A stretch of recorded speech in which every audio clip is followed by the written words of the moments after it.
Hello students.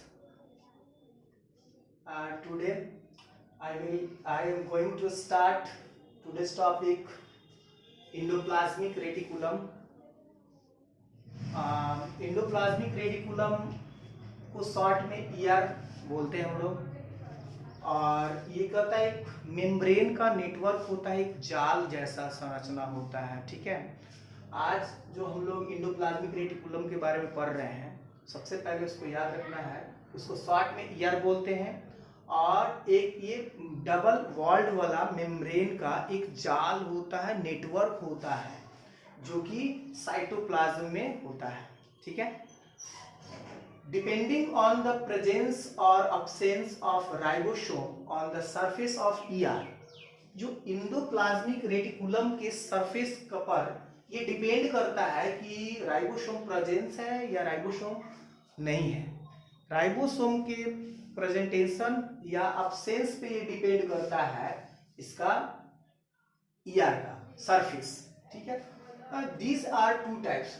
Ribosome के dependence के आधार पे कि वो राइबोसोम उसके बाहरी सरफेस पे है या नहीं है, उसके बेसिस पे इसको टू टाइप्स में डिवाइड किया गया है। एक रफ ईआर मतलब रफ इंडोप्लाज्मिक रेटिकुलम। तो रफ इंडोप्लाज्मिक रेटिकुलम राइबोसोम यहां बोल रहा है कि है विथ राइबोसोम, आरईआर इसको बोलेंगे, रफ आरईआर शॉर्ट में।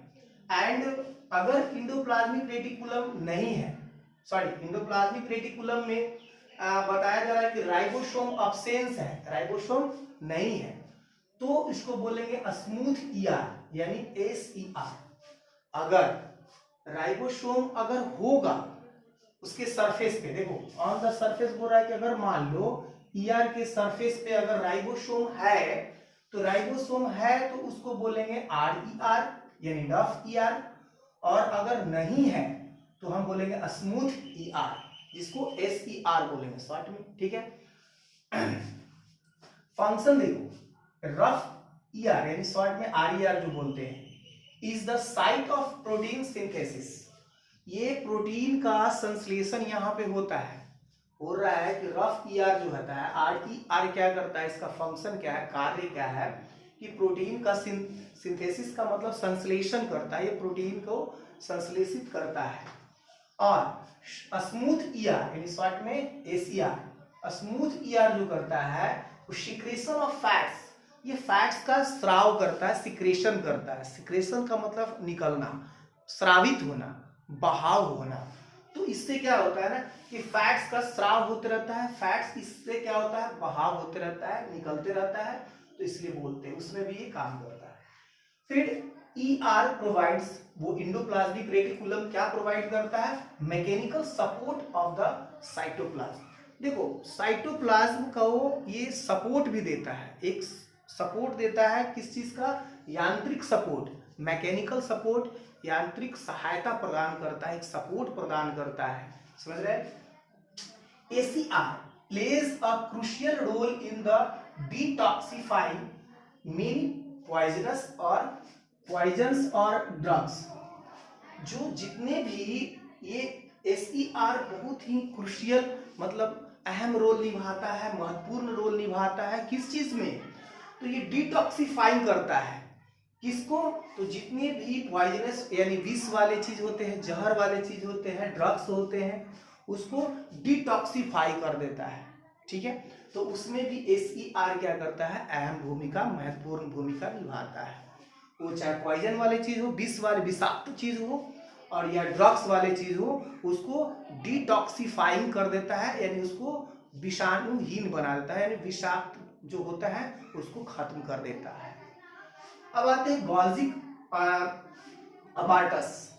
गोल्गी अपार्टस में आपको ध्यान दो, गोल्गी अपार्टस में क्या होता है, इट कंसिस्ट ऑफ, क्या है ये, ऑफ है, ठीक है, ये it consist of smooth flattened membrane.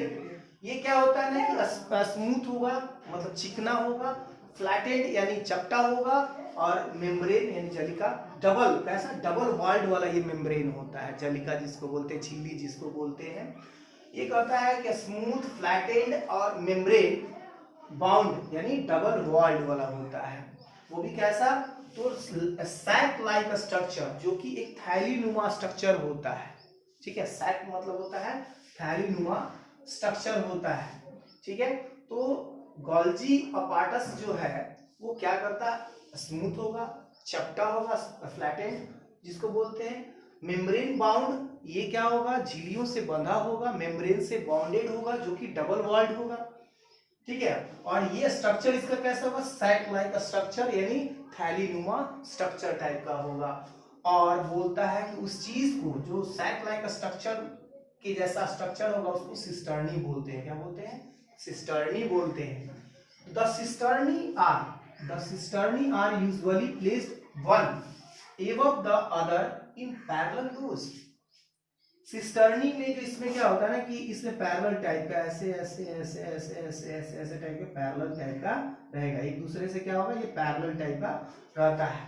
तो ये कह रहा है क्या कि the cisternae are usually placed on of above the other, एक दूसरे पर क्या होता है? वो पैरेलल प्लेस्ड किया हुआ रहता है, रो में रहता है। ठीक है, the Golgi apparatus is frequently surrounded by vesicles. ये क्या होता है कि गोल्जिक अपार्टस जो होता है वेसिकल्स से सराउंडेड होता है, घिरा होता है। किससे घिरा होता है? तो वेसिकल्स से क्या होता है? घिरा होता है। Which are discharge from the cisternae, जो कि सिस्टर्नी से डिस्चार्ज होता है।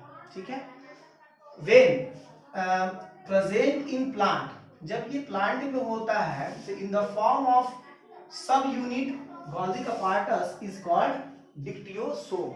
जब ये प्लांट में होता है तो इसको हम लोग कहते हैं डिक्टियोसोम। इस गोल्जिक अपार्टस को हम लोग क्या बोलते हैं? डिक्टियोसोम। कब? जब ये प्लांट में होता है। तो अब आते हैं फंक्शन, इसका गोल्जिक अपार्टस का फंक्शन क्या है? तो ध्यान से देखो, कहता है कि it is a secretory organelles of the cell. ये क्या करता है कि यहाँ से सिक्रेटरी ऑर्गेनेल्स मतलब ये स्रावित अंगक है, ये इससे क्या होता है ना, स्राव होते रहता है और वो उसका फंक्शन है। ठीक है, बात समझ रहे हैं? कोशिकांग है ये, वो कोशिका है, वो ऑर्गेनेल्स है जो क्या करता है? सिक्रेटरी मतलब क्या होता है? स्रावित होते रहता है। ठीक है, अब देखिए, it package material synthesize in the cell and transports this out of the cell. ये क्या करता है कि एक पैकेज मटेरियल बनाता है, उसको सिंथेसाइज करता है ना। सिंथेसाइज करने के बाद उसको ये क्या करता है कि ट्रांसपोर्ट में भी मदद करता है। वो आप सेल के अंदर और बाहर में भी ये क्या करता है? फंक्शन करता है, हेल्प करता है। ठीक है,